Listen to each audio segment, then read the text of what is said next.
Once upon a time, in the 11th century, there was a holy city called Jerusalem, which was controlled by Muslims, and it was a sacred destination for Christian pilgrims.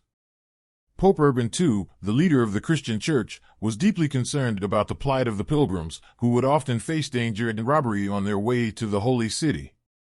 Pope Urban saw the need for a movement to protect the Christians who traveled to Jerusalem and called for the First Crusade, which began in 1096. The cause of the First Crusade was much more complicated from a historical perspective.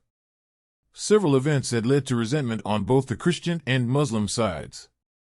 The Muslim population of the Middle East had become more powerful than the Byzantine Empire, which had held power in Jerusalem and the eastern Mediterranean since ancient times.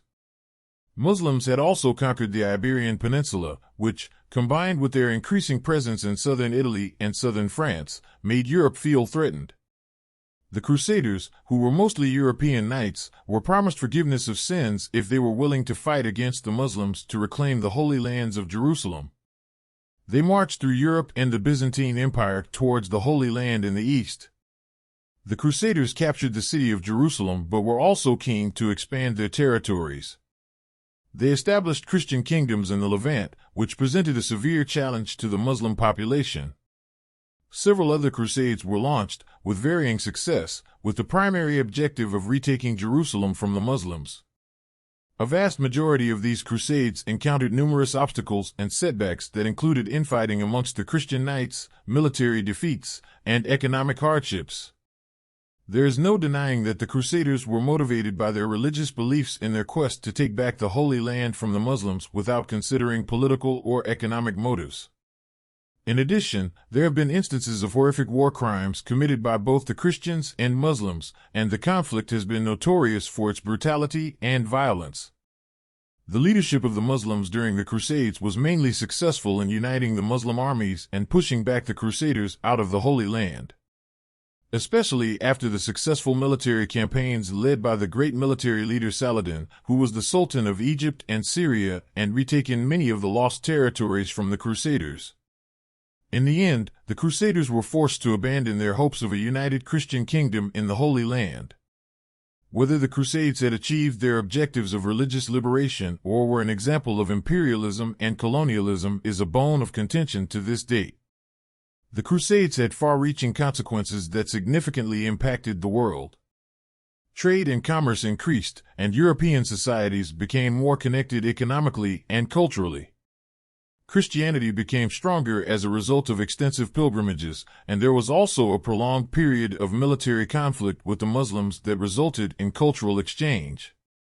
In conclusion, the Crusades are a fascinating yet complex part of history that continues to be debated today.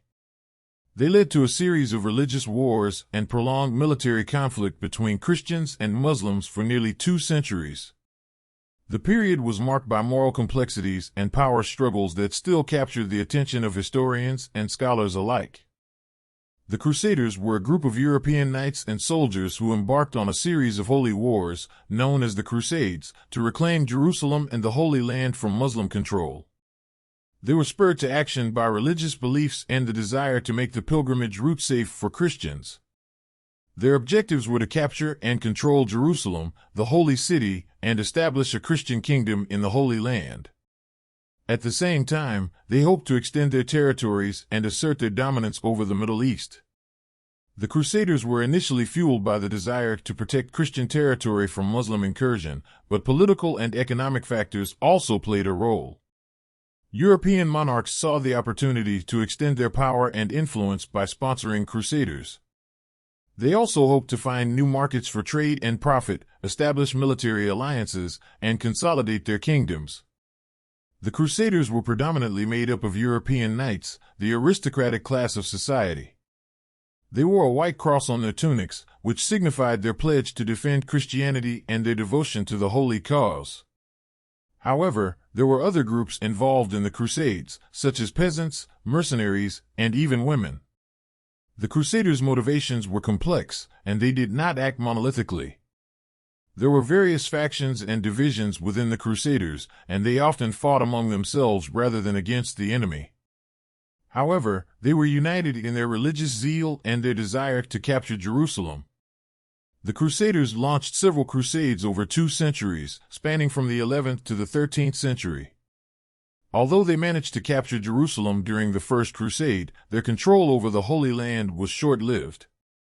Several subsequent crusades were launched, but they met with varying degrees of success, and the Muslims eventually managed to push the Crusaders out of the Holy Land.